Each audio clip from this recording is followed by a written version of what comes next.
Lakers Nation, what is going on? So in today's video, we got a huge update involving center Jonas Valanciunas, and reportedly today there's expectations that the Washington Wizards, they'll begin looking for a deal for Jonas Valanciunas in December when he becomes eligible to be traded. And the main reason why he can't be dealt between now and December or even earlier and stuff like that is because of the whole restrictions in the NBA. He was a free agent. He signed a 3-year deal with the Washington Wizards, $30 million contract, including $20 million guaranteed. And he has an average annual salary of $10 million. So that is pretty cheap. That is pretty reasonable. And he's locked up till the 2027, NBA season. And with the whole NBA's collective bargaining agreement states that a free agent who does sign with the NBA team can't be traded for 3 months or until December 15th, whichever is later. And there's also some recently signed players who meet a few specific criteria that can't be traded until January 15th. So that's the deadline for Jonas Valanciunas. And the main reason why I wanted to make this video today is because he's been linked to the Lakers for all ever since the past trade deadline and even up to the summer. LeBron James, he was willing to take a pay cut for a top-level player like a DeMar DeRozan, a Jonas Valanciunas, a James Harden, and a Klay Thompson, $20 million. And unfortunately, those guys were just off the table, right? And the Lakers, they really could have offered him $13 million of full MLE.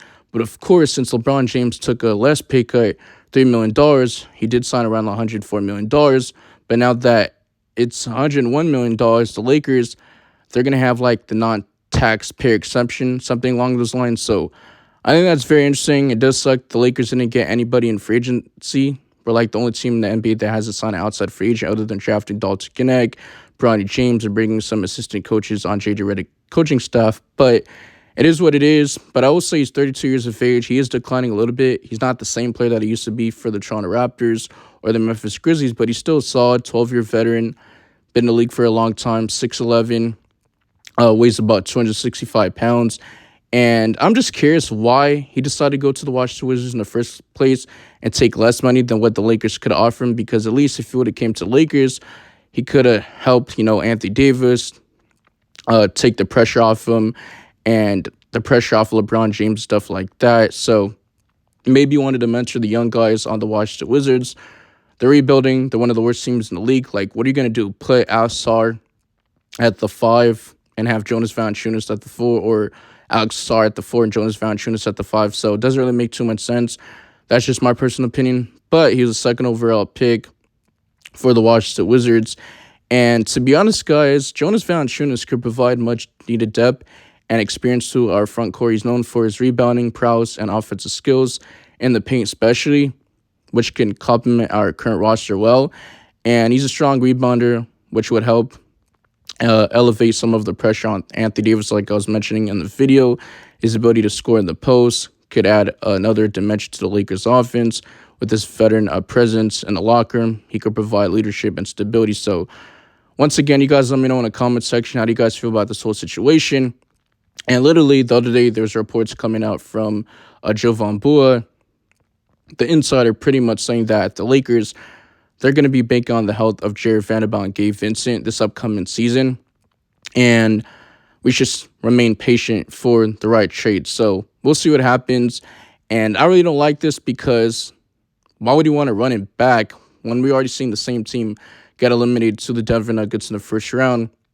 And we lacked size. We needed a physical big man next to Anthony Davis that could play the 5. But let's be honest, majority of the time, Anthony Davis is going to wind up playing the 5 because, LeBron James can't play the 3. He can't be guarding those wings like a Jaylen Brown, a Jason Tatum, or even a Kawhi Leonard, or Devin Booker, or Kevin Durant. You get what I'm trying to say? So he has to play the 4.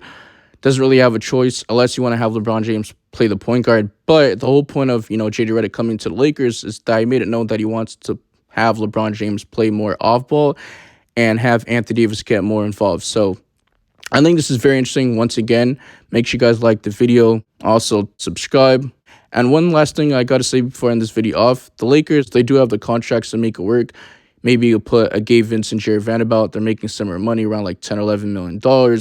So it could attract maybe a draft pick and potentially get the trade done. But the question is, what if Jonas Valanciunas thought that he was going to get less money, so that's why he decided to sign with the Washington Wizards, and maybe no team was want to offer more money. So that could be the reason why. And are they just going to trade him in the trade deadline just to sign him in free agency? This just doesn't make too much sense. But I know it's a little bit confusing. I'm out of here. Peace.